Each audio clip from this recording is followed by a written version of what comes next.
What's going on, guys? It's me, the Rogue Man. You know me. But today we're not talking about any Yu-Gi-Oh content, for now at least. I have some Yu-Gi-Oh content in the pipeline, but today we're going to be talking about Pokemon. Who doesn't know what Pokemon is? You know, unless you're... I mean, even old people know what Pokemon is, to be very honest. It's one of the most popular IPs in the entire world, right? But unfortunately, I don't think Game Freak has really been, putting this popularity to its full potential. Me personally, I haven't supported a Pokemon game in a long time because I'm tired of turn-based combat. I'm tired of the poor graphical fidelity. I'm tired of the bugs. I'm tired of the, the laziness, the uninspiredness, the broken games in general. But you guys still play Pokemon, right? Right? Let's look at three games, and I want you to tell me which one was made by Game Freak. Empoleon restored its health. The situation is a bit of a stalemate. It's a mental tug of war as they anticipate each other's move. Ooh!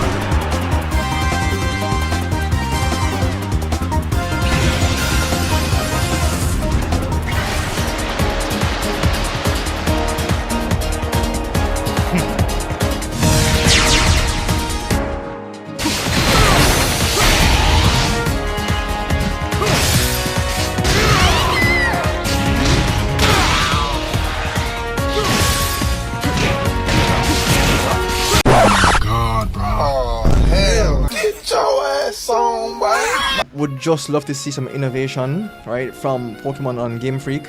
And then I tuned in to the new Pokemon Direct, and I was watching the trailer for A to Z, and man, oh man, was I disappointed until it reached a certain point in the video where they displayed the combat system for A to Z, and I was thinking, interesting.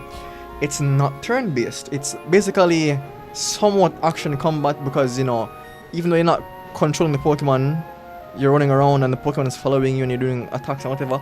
It feels like a mini-game from Pokemon Stadium 1 or 2. That's what it looks like.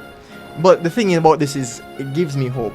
It gives me hope to know that Game Freak and the Pokemon Company realized that it's been 25 years of turn-based combat. It's time for a change.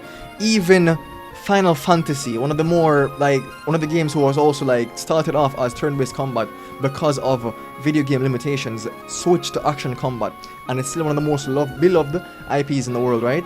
Pokemon needs to follow suit, and I'm glad that this is the way they're going. I really hope that we go deeper into this, because one of my favorite games from the Pokemon franchise of all time is Pokémon Tournament. I played that game so much, so much, and I played it for VGCs. I didn't play regular Pokemon, but I played, Pokémon Tournament, and it was so good. Loved it. I played, my local tournaments for it, and I really do believe that that game deserves a spiritual successor, where that we've took what we learned from Pokémon Tournament and we implement it into a game in a large scale kind of way, because Pokemon games are too linear. And for a RPG game, you're not doing much of the RP part of that game, You just go from point A to point B and that's it. It's just linear. I do understand that some people prefer the linear things because it's simple, I guess, simplistic. But come on, man, we need to just let these things go on. And if we don't, we're going to be stifling the IP, because Pokemon Black and White, my last Pokemon was X and Y, and I think Omega, my last Pokemon was Omega Ruby and Ultra Sapphire, but whatever, that's besides the point. But my last favorite Pokemon game, aside from Emerald, was Pokemon Black White and Black White 2, right? And those games at the time were hated for Pokemon design, for mechanics, for all of that, and then, Game Freak took that feedback to heart and was like, you know what, we're not going to do anything new ever again. And then later down the line, people realized, oh no, wait, actually Black and White was actually pretty cool. It was one of the cooler, underrated games. And then, the damage was already done. So I don't think we should really hold Game Freak to this standard, because if we tell them that, if people tell them, oh no, then they won't innovate, they won't change. Which is why I don't support Pokemon games anymore, because I don't feel like it's a product worth buying. I don't feel like the gaming company's heart is in it, and if their heart is not in it, how can mine be? I haven't cared about my Pokemon in a long time. Since I was a kid playing Emerald. They're just ones and zeros on the screen for me. And say what you want about Palworld, but that game really encompasses what it's like to... well, at least what I wanted from a mainline Pokemon game, or, you know, of the sort. For me to care about my Pokemon, for my Pokemon to directly impact the things I'm doing in the world, and grind with them and get stronger with them, you know? You just don't get that from a Pokemon game Pass. So now I know the running tagline joke is, like I said, Pokemon with guns, but it's really Pokemon but a survival game like Ark. Pokemon with some elements that some Poke fans have been wanting for a long time. Pokemon with a dash of Breath of the Wild and a few more popular games. Look, people don't like these comparisons. They get very defensive. I've seen the arguments online, but it's often pretty blatant here. Now, what matters is that it clearly derives a lot from things that a lot of other games do well. Which is funny because, you know, we all know that Palworld stole from Pokemon, but at the end of the day, they built upon it, right? They took Ark, they took Pokemon, put them together, and they made a phenomenal product. Which is funny because in Z to A, Pokemon, the Pokemon company and Game Freak stole some I wouldn't say stole, but we can't throw around the word steal, but they took some elements from survival genres and Palworld directly and made them worse. For example, the combat, for example, the gliding. There is no exploration in the game. Well, there's never been exploration in any Pokemon game before ever, which is funny coming from the same, you know, house of Breath of the Wild. For some reason, the Pokemon company the Game Freak can't give us that for whatever reason. Which is why we're going to talk about my headcanon, the game that I would like to see Game Freak make, right? And this game is meant to be like a spiritual successor of Pokken, where we take elements from Pokken, build upon them, but we still stay true to the mainline games, meaning that Pokemon battles in this game will not be as long as Pokemon battles in Pokken, but there's still elements of Pokken in there. You can still feel it, and you're supposed to feel as if you're a trainer in the anime, giving your Pokemon commands and thinking on your feet as fast as possible to come out with the dub, right? So let's get into it. Let me introduce you guys to what I like to call Pokemon World of Rivals.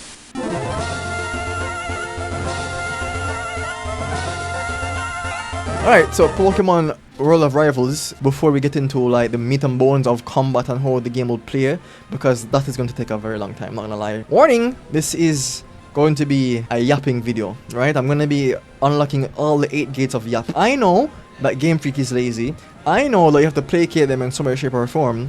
Me personally, I would love a Pokemon game with a massive region with pretty much all the Pokemon in it some way, shape or form, right? Or you could maybe travel to different regions and catch them. But if they can't do that, I would be happy with there being an original region that I like to call for this region, the Ruba region, right? It's based on Africa, right? It's based on Africa.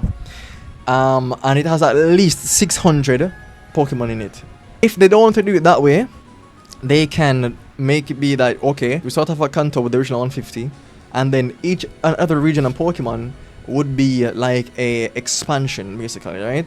But I prefer the one with the Ruba region, and it has either all the ones or at least over half of the roster. It would be more of an open world sandbox kind of deal, where yes, you can interact with the main line, the main storyline, but you can run around, do side quests, explore the world to your, maybe you prefer to explore first and stuff like that. But I want you to know that there has to be a tutorial. The things I'm going to get into in this game is going to be very complex. So there's going to be a tutorial. After tutorial, your Pokemon and you should be level 15. Yes, you and your Pokemon do grow together and have levels. So you'll be around level 20, and then the tutorial's over, and then you can go into the world to explore it and do whatever you feel like. If you don't feel like just, you know, interacting with the mainline story quest, but you will have to complete the story quest to compete, you know, in ranked and online and stuff like that, right? The starter regions and the starters themselves wouldn't be like traditional Pokemon games. You'd have 3 starting regions, right? And depending on the starting region you choose, there are some Pokemon you can select. If you choose to go with Simia City, you would have access to Uki, Chimchar, Panpour. Those are your 3 starters, right? If you were to go to Philaday Village, you'd have access to Litten, Shinx, and Eevee.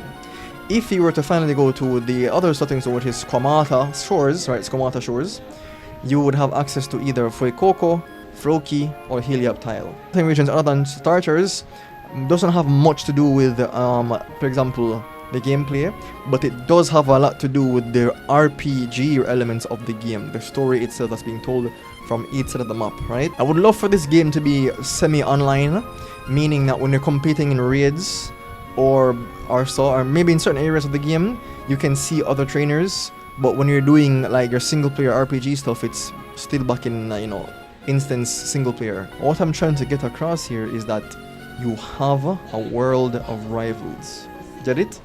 See how it comes together? So basically, you won't feel as if you're alone, right? That's what I'm thinking here. Just to dip our toes into the combat aspect of it, the arenas themselves would be like 3D type arenas, like you'd see in most Bandai games, just like in Pokémon, right? And it's not too big, so you can't like zone or run around that much, but it would be moderately sized, right? Enough size to run around, but not the size to kite and just stall out games, basically. In the single player modes, there will be some arenas that actually impact the gameplay, right? For example, maybe there's a specific boss that you have to fight him on water, and his water type Pokemon have a slight speed boost, and you have to try, figure out how to, get over that. But for PvP in like actual ranked games, that won't be a thing. It's only for single player, right? To make things more challenging and for you to figure things out. Pokemon spawns. How would you catch Pokemon in this game? Well, pretty much like in Palworld, they have specific spawn times and locations. I do believe that this would be a way to challenge. Don't want to be a battle person, like you don't care about the PvP aspect of Pokemon, right? Which is weird, because that's what Pokemon is. You could be a Pokemon catcher, and you can interact with the PvE side of things. Most Pokemon, I would like to say like the Pseudo Legends, are very hard to catch. For example, Bagon spawn in mountains, and then it could be a case where Bagon only spawns from 2 o'clock to 3 o'clock, and it has only a 9% chance, let's say a 11% chance of spawning. Shelgon has a 6% chance of spawning, right? But you will never see, maybe a 1% chance of Salamence spawning, but that's really rare. And this would separate the people who are like grinding out to get Pokemon to battle with, or just to show off and say, hey, I caught this really rare Pokemon. Because now in modern day Pokemon, with genning Pokemon into like other games and just making what is it called again, Hackmon, Pokemon are special. You can get every Pokemon you want, complete your decks, and it's over, and in a shiny version, So not only would this make shinies rare again, but this would make a rare Pokemon even more worthwhile to be like, hey, I have this, look how cool I am. Stuff like that, spectacle moments. PvE content that we mentioned earlier could be a case where you have, your single player type of events that pop up on the map, where somewhere in one of the, by the way, it has to be an area that you already explored. You cannot just, go to a point of interest for someone you don't know nothing about. But let's say you've discovered all of the map, right? You've discovered all points on the map, every single point, and you notice these points of interest start popping up on the map. Most of these could be like single player points of interest. We have to defeat the local team. In my region, Team Ashogun, because Ajogon are the opposite of the Orisha. The Orisha, like the African gods and angels, and the Ajogon are the opposite, right? So they're causing trouble. You have to go around and you have to stop them. And why would you do this overall, though? Because one, this is how you get your rarer held items, your currencies, your EV items, your certain things that you need to progress as a player, and also gives a lot of EXP if you want to grow faster, right? And for the group content, it's similar idea of, you have to explore the area already, but instead of being like, I guess it would be, instead of man-made disasters like Team Ajagon, it could also be Team Ajagon, but, in a team setting like double battles, whatever. But mainly, this would be PvE in terms of you have to fight boss Pokemon, raid Pokemon, or a herd of Pokemon maybe, in one specific Slackoth, causing so much trouble, and you at least need 2 people to take him down, and stuff like that. These will be very difficult, by the way, and they will scale with your trainer level, so that they remain to be challenging for the until you feel like don't play in the game anymore. What this means is, once your trainer level hits 50, that would then mean that the Pokemon you're fighting will never be under 50, right? There's gonna be 50 just like you, stuff like that basically. And for Pokemon raids, you'd want to do these because catching a raid Pokemon gives you a guaranteed chance of getting a Pokemon with at least 3 perfect IVs, and also a special EV item that once consumed will give you 10 points of EVs to that specific Pokemon you defeated. Catching Pokemon in the wild for IVs is not the easiest thing, so this will help with that whole idea. Which breeding will be in this game, of course, because that's how you get better IVs and breeding moves. Gyms and Elite Four aren't mandatory. Once you complete the main quest of the game, right, you should be up until the point of Gym 6. Once you've completed that, it's up to you if you want to continue to go to the rest of the gyms. Gyms 1 to maybe 3 will be like level 25. So, you interact with them early in the game. And the gyms 4 to 5 will be a fixed 50, right?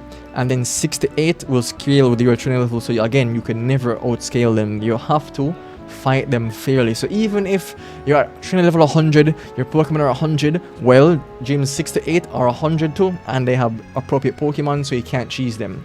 Same thing for the Elite Four. Also, you have to defeat the Elite Four to compete online ranked. Rewards like cosmetics, currencies, stuff like that can always be given out in the game. But those are just some small things that we mentioned here. Let's go into the thing that I know you guys want to hear about the most, which would be the actual combat of the game and how the game battle mechanics work. In this game, Pokemon have access to their full move pool. Pokemon don't necessarily forget moves, but they can only have 6 moves equipped at a time.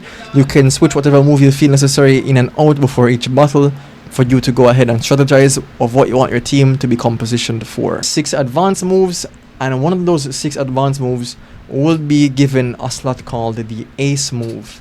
Let's go ahead and bring up 2 Pokemon.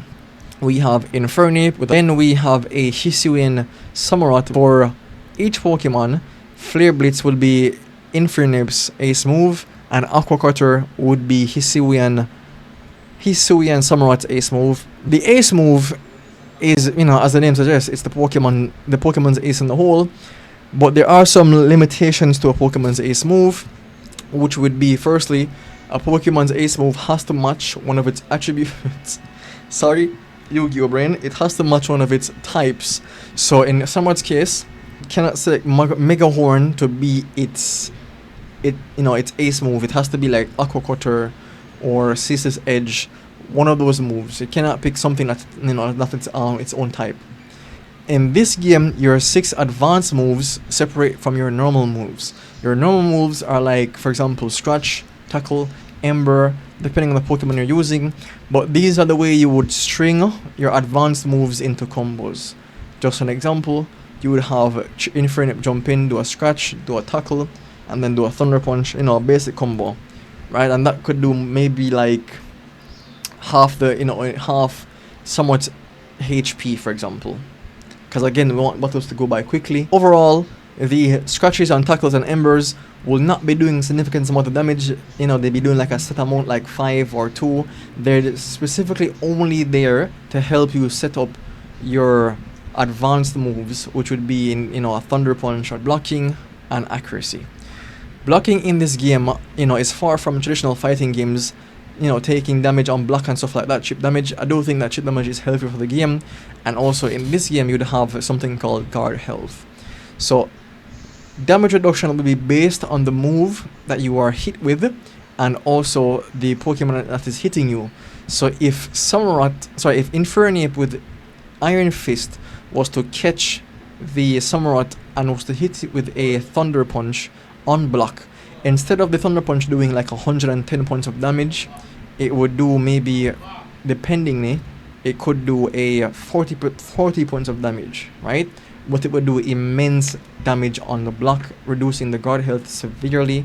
And if Samurott cannot escape, then your shield's going to break, and that would open you up to more damage. I mentioned alleviating the pressure from blocks. How would we do this? Because when you're blocking, you're not necessarily a sitting duck. There are one of 2 things that you could do to help you alleviate this pressure. So the first one would be standard evasive guard. While blocking, whenever you're hit by for example, an advanced move, you would have to go ahead. You were able to hit any direction, right, left, or back, and then you would dodge or dash in that direction and consume stamina. Dodging left or right can put you in a position to counter attack the attacking Pokemon. Dodging backwards can let you recoup for a bit, maybe with on cooldowns and stuff like that, because your moves will have cooldowns. So don't worry, an infinite player can't just spam Thunder Punch on your block to break it before he can begin to pressure you in a certain way, unless he can pressure you with a different move. Careful here, because each dodging direction or each dodging mechanic does have its downside in terms of, I would say reading. Reading in any game of any kind, especially fighting games, heck, even mainline Pokemon, will separate a good player from a extremely good player. So if you were to attempt to dodge left or right to punish your opponent, and the Pokemon you're attacking Infernus block, and your Samurott has Dark Pulse, you could then punish the Infernape player for dodging left or right by making a read and activating Dark Pulse out of block. And it can do two things. It can give you the opportunity to now escape, or if the Pokemon which is attacking you is flinched by Dark Pulse, you can follow up with a full-on counter attack. Right? So these are the choices you have to make to see what you're willing to do. In another scenario, if you were to dodge backwards and the Pokemon that you're hitting, or the Pokemon being hit, has a chase down move, which could be Bullet Punch, Extreme Speed, Aqua Jet. Basically, priority moves in this game would be your gap closers, right? So you're hitting the Pokemon's block and they dodge backwards. If you make the read of them dodging backwards, you can chase them down with a Mach Punch to try to continue your combo. Then we're going to go ahead and compound this idea with some moves that we mentioned earlier, which would be Protect and Detect respectively. Now you're probably wondering, why would I waste a slot on these moves that don't do anything in a game like this, right? Protect and Detect. Well, you want to use them because they're actually very good defensively. Let's start with the Protect. Protect, once it is you're blocking a string, and when you're hit with a advanced move, just like normal, you can choose to dodge, right? The difference is now you receive no chip damage, and when you dodge, your dodges will not consume any stamina. Stamina is a big part of this game's mechanic, which again we'll talk about a bit later. Then the Protect move, once used passively, will go on a 30-second cooldown, right? To make things fair, every move has a cooldown. Some are more than others. In the case of a Detect user, what would happen is, if you're able to block an attack perfectly timed, the move will be, as it suggests, detected and automatically dodge you in a direction of your choosing, and you would consume no stamina, and you can probably counter attack on your opponent, right? But this would also go on cooldown. So both moves have cooldown. So Pokemon will not be immovable objects, or they won't be freaking Ultra Instinct Goku, right? Like in DBZ Fighters or Sparking Zero. So accuracy in the mainline games were basically a way that Pokemon used to, balance stronger moves like Fire Blast, Hydro Pump, Thunder. Moves like this were, balanced around their accuracy. In this game, it will be used for frame data and reliability of a move. For example, Mega Horn in a regular Pokemon has a 15 chance to miss, right? I do believe it has a 85% accuracy. Could be wrong, I'm not sure. But in this game, it would mean that Mega Horn's startup frames are a bit slower than, let's say, Aqua Cutter in this case, that has 100% accuracy. And if you successfully block a Mega Horn, it is not safe on block, whereas Aqua Cutter would be safe on block. So either your opponent can dash away freely, or they can punish you. Moves like Aerial Ace and Swift that don't really have accuracy, but they can't miss, those moves would be honing moves. You can't dodge them, you have to block them. But at the same time, don't have to worry about those moves being spammed and pressuring your block, because again, moves have cooldown. So we're going to talk about another big aspect of modern mainline Pokemon games, which would be crit. Critical hits in mainline Pokemon games is one of the more polarizing topics. Most people think it's very sucky and they want it out of the game, but in my opinion, crits is what make mainland Pokemon games exciting. In our game though, it is also a necessary evil, because this is the way you can like flip a game on its head, just like in regular Pokemon mainland games. And also this is the way we speed up this Pokemon game, because again, it is like, it's meant to be like Pokken spiritually, but the game shouldn't take as long as Pokken, right? And just like in mainland games, I want to keep the aspect of one-shotting or near one-shotting opponent's Pokemon. For example, in the overworld, if you do a Thunder Punch that would take 110 HP from the Summerwhat, it can't one-shot, but a critical move, Thunder Punch, can definitely one-shot you, right? So that's how it works in this game. Also, it will be tied to more Gen 6's aspect of how crit used to work, meaning it would ignore statuses like burn, ignore buffs and debuffs, and also it would, instead of having a 1 in 16 chance of hitting, which would be like a 7% chance, it would be 1 in 10. So crits are being hit left, right, and center, right? So like a 15% increase of how crits occur in this game.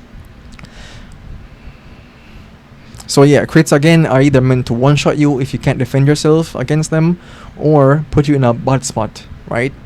It's the game's like, what do you say, combat mechanic, which ties into its other combat mechanic being the ace moves. I mentioned that I want crits to one-shot, and just like in Pokemon games, you're at the whim of the RNG of it. In this game, you can actually fight back against crits depending on how you will choose to approach it, right? And the move itself and what you're allowed to do. For example, how this would work is, let's say someone starts off its string and lands a critical hit Aqua Cutter, because Aqua Cutter does have a high chance of critting, right? And that ends up critting Infernape. How would this transition is that it goes from the standard gameplay into a bit of a cinematic cutscene, where just like if you ever played a game called Ultimate Tenkaichi, this was my favorite part of it, even though that game sucked ass, but that was the only good part of it, how cinematic that mechanic made the game feel. So Pokemon attacking Pokemon B trainer has the chance to choose 3 mechanics depending on the move. You have a block, clash, or dodge. Let's go through these options. Blocking a crit can be a solid choice if your protect is off cooldown upon the time of being critted, because this can mitigate the full damage, at least giving a fighting chance from being one shot. So that would be, you choose the block option. The game asks you, would you like to use your protect passive? And then you say yes, and then what would happen here is a button mashing contest would begin, where if you won the button mash, you wouldn't be taking the full damage. You could be taking either none of it or maybe just half, right? So you didn't get one shot, you still can play the game, still can probably try sneak a win, stuff like that. But if you don't have protect, right, maybe it's on cooldown at the time of you being critted, then yes, you have a potential of being one shot, but depending, right, you can go down to maybe 20% HP instead of being one shot if you were to block, right, depending on the game's calculation and the mushing that you did, right? And in the case of a detect user, instead of button mashing, if you choose the block option and the game asks you, would you like to use a move with it, and you say yes and you picked detect, you'll be giving a timer gauge, and if you time it correctly, you can dodge the move. This would consume stamina, 50% of your stamina. Just as the name suggests, this would be the option of attempting to dodge the attack, but in this scenario, you cannot pick dodge because Aqua Cutter is 100% accuracy. How can you dodge something that's 100% accuracy?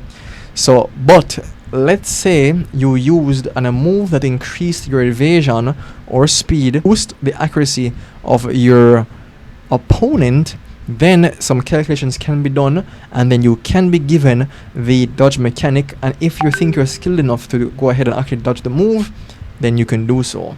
But again, high risk, high reward. But in this in a standard scenario, it is not dodgeable because it is a 100% move. Then you have to pick the clash mechanic. If you choose clash, you can do one of 3 things.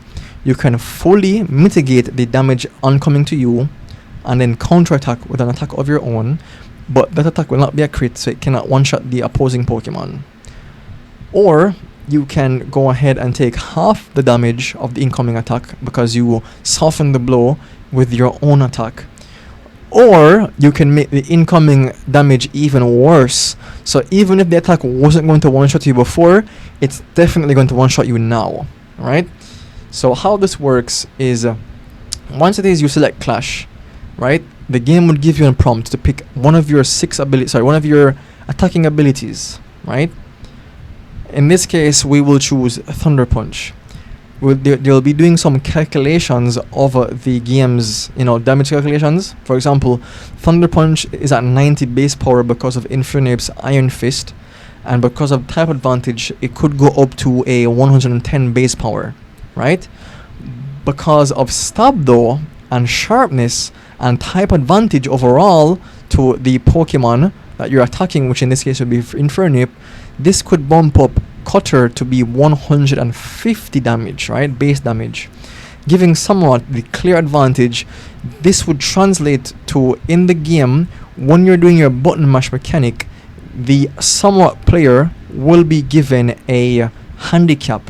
A minigame begins, a button is shown, you have to smash that button as fast as your opponent, but again, we're going to start with the 65% of it being on the side of Samurott because there's a clearly a damage advantage here. But let's say you were able to beat your opponent in the button mashing and you got it to at least 90% over the gauge on your behalf, then you're mitigating the damage and doing some counter damage to the Samurott. But if it was 65% in the favor of the Samurott, you will take half the damage that it would normally do, right, instead of being one shot. And if you completely were swamped and the Samurott player got an 85% advantage over you, then you're definitely getting one shot. And this would also ignore friendship mechanics. How does the ace move relate or tie into this mechanic? Well, the ace move is essentially a guaranteed crit, but there are some requirements to do so firstly. So, firstly, it would be a case where your Pokemon's HP has to be 30% or lower. You have to have at least 50 stamina points to spend. And it connects, it will initiate the previously mentioned mechanics. Your ace move also cannot be dodged no matter the accuracy or not, or debuffs or buffs, and it has to be clashed. Alright? Because even if you were to block it, it would potentially still one-shot you. So the best choice of action would just go into the button mashing, right? So, the clashing. And in this case, there'll be no damage calculation done. The button mashing will begin, and the person doing the ace move will be given a 60% advantage over the defending player, right? And then once it is done, the damage calculation will be done as usual. Infernape is now 30% HP. Samurott is at 60% HP. Infernape managed to hit the Samurott with its ace move, being Flare Blitz. Do the calculation. Infernape manages to completely overthrow the Samurott. Then boom. Even you can literally go on smoke and you can go on the Pokemon damage calculator. This would be a critical hit from a Flare Blitz from a Infernape with Life Orb is actually enough to KO a 60% HP Samurott. Right? So this is how you can turn the tides on your opponent to try, snag a win. But again, you have to work for it. It's not just given to you. You have to work for it. Also, if you were to do your ace move on the opponent's block, or it would miss, you have to wait the full cooldown time of that move before you can try again to do your ace move. And when you power up your ace move into your Flare Blitz, instead of it being 10 seconds cooldown, it will instead be 20 seconds cooldown, for example. And the stamina will still be consumed, so that way you can be punished. We talked a lot about stamina, and this would be a new mechanic in any Pokemon game to my knowledge, so let's go ahead and go over it. Stamina in this game is a set value that every Pokemon has depending on their level. Pokemon's level 1 to 30 would have, for example, 40 stamina, Pokemons 50 to 80 have 75, and Pokemons level 100 have 100 stamina. But this would also tie into a stat. Pokemon who have more HP and special defense than normal Pokemon would gain a proportionate boost to their stamina. And this would be a way to help balance out fast, more limber Pokemon versus slower Pokemon who have no rushdown tools to keep up with those faster paced Pokemons, right? So you have to monitor your resources well. You can't just run around spamming abilities. You have to think about what you're doing, or else you're going to lose the game. Again, stamina is a way to balance out faster Pokemon versus slower Pokemon. So, you have to monitor it. And, people who are more bulkier in real life do have more endurance and stamina anyway, so I guess that would be a cool thing. And managing your resources managing your resources even in the main games is a solid example of what a good trainer is. Switching in this game is possible, but once you switch once, you have a 30-second cooldown before you can switch again. Also, you cannot switch if you're blocking, you cannot switch. And then once you're finished blocking, you have like a 2-second cooldown before you can switch again. So let's say I switched out Inferniap for a Pangoro. Pangoro then cannot be switched again for the next 30 seconds. Or if my Pangoro was blocking and then dodged, I cannot instantly switch while he's blocking, or after he dodges, I have to wait like 2 seconds before I can actually switch again. Right? How do moves like Bulk Up and Layer work in a game like this? Instead of being permanent debuffs or buffs, they are like 5-second buffs or debuffs depending, and then they tie into your critical moves. So if you did a Bulk Up right before a critical move, it will remain that way until the end of the cinematic of the critical move. The held items work. Depending on the type of held item, it could be timed or one-time use. For example, in this case, the Focus Sash in this game will help you survive a critical hit. They don't really trigger for anything else other than critical hits, and it doesn't have to be like your full HP down to your 1 HP. It could be a case where you're on like 10 HP and you get critted and the Focus Sash activates, so you could survive on 1 HP, just like the friendship mechanic would. And then for a Life Orb, your Life Orb ticks down HP every time you do damage to your opponent, right? So every time you hit your opponent with for example, a advanced move, you take damage yourself. The friendship mechanic, we just briefly mentioned how the friendship mechanic kind of works, but let's go ahead and talk about it more.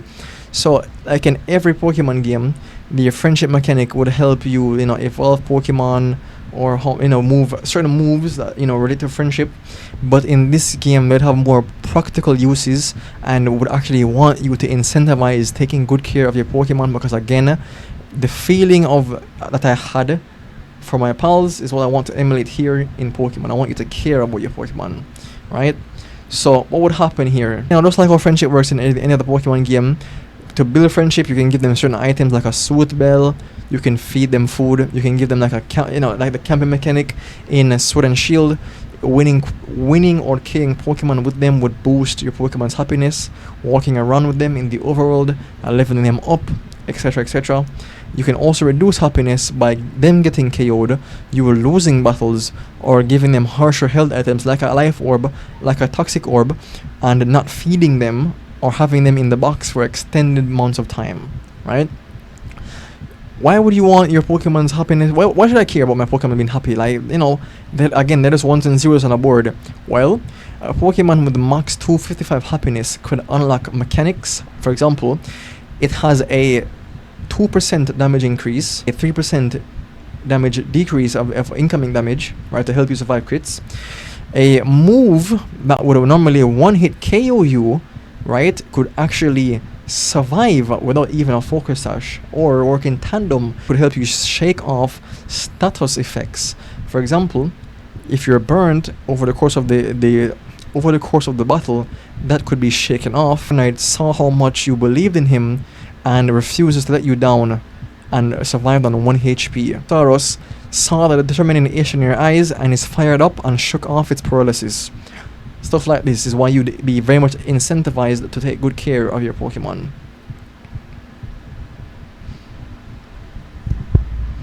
But yeah, that's about it. You know, we talked about EVs, we talked about catching the Pokemon, we talked about the core game mechanics and all that. If you agree with everything I said in this video, please go ahead and give me a like. If it's a case where you did not enjoy the video, go into the comment section and please give me your opinions. I actually do want to talk about this a lot. This is something I very much want to talk about. It's not like, oh, I'm saying this and I don't care what you have to say. No, I very much care to see what you have to say and see if we can spark up a conversation about the future of Pokemon games. So in conclusion, I love Empoleon.